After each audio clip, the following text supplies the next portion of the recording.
हम मूर्ख हैं जो अहंकार पालते हैं। अहंकार किस बात का, अभिमान किस बात का, इस नश्वर तन का, इस नश्वर तन के भीतर धमनियों में प्रवाहित हो रही उस रक्त का जो बस 2 क्षण में हमारे इस शरीर का साथ छोड़ देती है। हमें किस बात का अभिमान है? ना ये तन अपना है, ना ये मन अपना है, ना ये वस्त्र अपना है, और न ये साजो सज्जा जो भी दिख रही है वो कुछ अपना नहीं है। हमारे बाहर जितनी भी वस्तुएं दिख रही है वो सब हमारी अपनी नहीं है। ना हमारे पारिवारिक सदस्य हमारे अपने हैं, ना हमारे आत्मीय जन हमारे अपने हैं, ना हमारे सहकर्मी हमारे अपने हैं, ना हमारे द्वारा जमा की गई धन संपत्ति और भौतिक सुख संपदाओं की जो वस्तुएं हैं वो सब हमारी है। सब नश्वर है, किसी का अस्तित्व शाश्वत नहीं है। आज न कल सब को जो है राख में मिल जाना है, आज न कल मिट्टी के स्तन को मिट्टी में मिल जाना है। तो अभिमान किस बात का? आज हमारा वक्त है, आज हमारा समय है और हम पूरे गुरूर के साथ खड़े होते हैं। इंसान अपने जीवन में सबसे ज़्यादा प्रभावशाली अपने युवा अवस्था में होता है। जब एक व्यक्ति जवान होता है तो वो सीना तान कर खड़ा रहता है, उसको अभिमान होता है अपने रूप का, अपने सौंदर्य का, अपने हिष्ट पुष्ट शरीर का, अपने बाजुओं की मजबूती का उसको अभिमान होता है कि मैं तो कुछ भी कर सकता हूँ, इस दुनिया को एक पल में बदल सकता हूँ, जीवन में जो भी असंभव है मैं उसको संभव कर सकता हूँ। लेकिन हमको अपने जीवन में, अपने अतीत में और अपने भविष्य में एक बार नज़र जरूर दौड़ानी चाहिए। हमारे जो भी पारिवारिक सदस्य हैं हम उनसे सीख सकते हैं जीवन की अवस्थाओं के बारे में।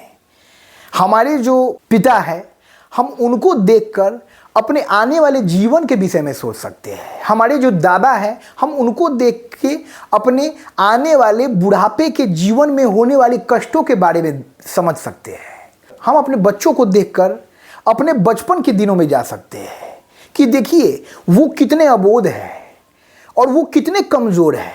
हम उस अवस्था से होकर आज इस युवा अवस्था में खड़े हैं और इसके बाद हमारी अवस्था जो है हमारे दादा पिता की अवस्था होने वाली है। तो हमको किस बात का अभिमान? और हम अपने घर में दीवार पर टंगी हुई अपने पूर्वजों की तस्वीर को देखकर भी सीख सकते हैं कि देखिए हमारे पूर्वज एक समय जब अस्तित्व में थे, अपने युवा अवस्था में, अपने जवानी के दिनों में इनका राज हुआ करता था, इनका शासन हुआ करता था। ये जहाँ से निकलते थे वहाँ भीड़ लग जाती थी। और देखिए आज इनका अस्तित्व जो है समाप्त हो गया है और घर के कोने में छोटे से फ्रेम में इनकी तस्वीर टंगी हुई है। इनका अस्तित्व मिट गया है, इनका नाम मिट गया है, इनका शोहरत मिट गया है, इनका अभिमान मिट गया है। अभिमान अहंकार किसी का नहीं रहने वाला है। हम त्रेता युग में जाकर देख ले, बहुत अभिमानी था रावण, पूरी दुनिया पर उसका राज था, स्वर्ण लंका बनाया था, सोने की लंका बनाया था। उसको ऐसा लगता था कि मैं इस दुनिया में जो चाहूँ वो पा सकता हूँ। यानी जितनी भी सुख संपदाएं हैं, जितनी भी भौतिक वस्तुएं हैं, वो स्वर्ग की हो या वो उस पृथ्वी लोक की हो, कहीं की हो, वो सब मेरे लिए ही बनी है और उन सब पर मेरा अधिकार होना ही चाहिए। मैं उन सब का उपभोग करूंगा। और यही अहंकार जो है उसके अंत का कारण हुआ। इसी तरह द्वापर युग में जब हम जाते हैं तो हम कंस के अभिमान को देखते हैं कि कंस कितना अत्यायी है, कितना अभिमानी है। जब वो अपने अत्याचार से सभी लोगों को प्रताड़ित करता है तो उसको ये लगता है कि भाई ये जितने भी व्यक्ति हैं, ये जितने भी लोग हैं, वो भगवान की पूजा क्यों करते हैं, नारायण की पूजा क्यों करते हैं? मैं भगवान हूँ, मैं सर्वशक्तिमान हूँ, मैं शक्तिशाली हूँ, मैं जो चाहूँ वो कर सकता हूँ दुनिया में।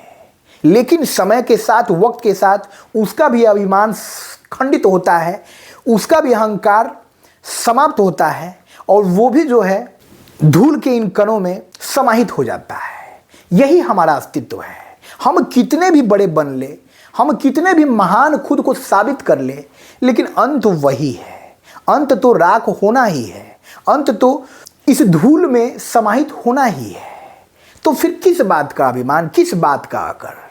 आज हमारे जीवन में जो भी कुछ ईश्वर की कृपा से प्राप्त हो रहा है, जो हमको महत्वपूर्ण साबित कर रहा है, तो हमको इसके लिए ईश्वर का आभारी होना चाहिए कि हे ईश्वर, आपने मेरे अच्छे कर्मों का मुझे फल दिया है और मैं इस फल को प्राप्त कर कर अधीर नहीं होऊंगा। मैं जीवन की वास्तविकता को समझते हुए जीवन में आगे भी अच्छे कर्म करते रहूंगा। आप ऐसे ही मेरे जीवन यात्रा की रथ को जो है सही दिशा देते रहे। मैं आपका आभारी हूं। और इस तरह अपने अहंकार का, अभिमान का त्याग करें। जब हमारे भीतर अहंकार नहीं होता है, जब हमारे भीतर अभिमान नहीं होता है, तो हमारा व्यक्तित्व सर्वोत्तम गुणों के साथ परिलक्षित होता है। हम में कोई अपेक्षा का भाव नहीं होता है, हम में कोई दुख का भाव नहीं होता है, हम में कोई पीड़ा का भाव नहीं होता है। हम विनम्र होते हैं, हमारा स्वभाव विनम्र होता है। हमारे सामने जो भी अपना अभिमान दिखाता है, हम उसको मूर्ख समझते हैं, क्योंकि हम जीवन की वास्तविकता को समझ गए हैं कि इस जीवन में कुछ भी नहीं रहना है। हमसे पहले करोड़ों लोग इस धरती पर आए थे और हमसे बाद भी करोड़ों लोग इस धरती पर आने के लिए तैयार हैं।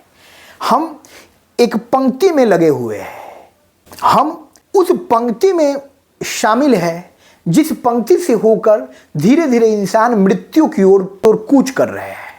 और आज न कल हमारे इस जीवन का भी अंत होना है। तो जब तक हमको अस्तित्व में रहना है, जब तक हमको जीवन में रहना है, अपने सद्गुणों के साथ, विनम्रता के साथ इस जीवन का यापन करना है। जीवन की यही सार्थकता है।